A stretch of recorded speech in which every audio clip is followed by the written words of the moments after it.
അപ്പ വളരെയേറെ ആഗ്രഹിച്ചിരുന്നതാണ് നിമിഷപ്രിയയുടെ മോചനം.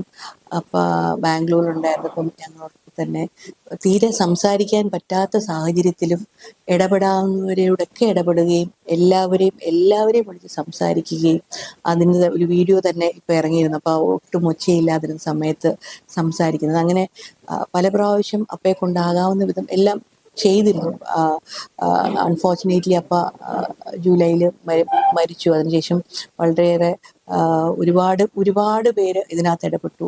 ഒരുപാട് ആളുകൾ ഇതിൻ്റെ കഠിനപ്രയത്നം ചെയ്തു. അതിൻ്റെ ഭാഗമായി ഒരു ചെറിയൊരു ആശ്വാസം നമുക്ക് ലഭിച്ചിട്ടുണ്ട്. ചാണ്ടി അതിൽ വളരെയേറെ മുൻകൈ എടുത്തു. അപ്പയുടെ ഒരു അവസാനത്തെ ഒരു ആഗ്രഹം എന്ന് വേണമെങ്കിൽ പറയാം.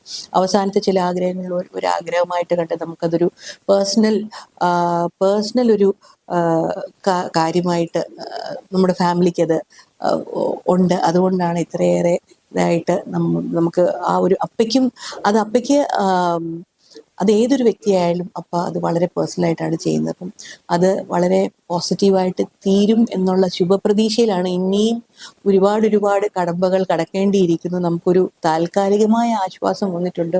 മുൻപോട്ട് ഒരുപാട് കടമ്പകളുണ്ട്. പക്ഷേ ഞാൻ പൂർണ്ണമായി വിശ്വസിക്കുന്നു ദൈവത്തിലും പ്രാർത്ഥനയിലും എൻ്റെ അപ്പയിലും നിമിഷപ്രിയ ജീവനോടെ സന്തോഷത്തോടെ തിരിച്ചു വരുമെന്ന് ഞാൻ പൂർണ്ണമായി വിശ്വസിക്കുന്നു.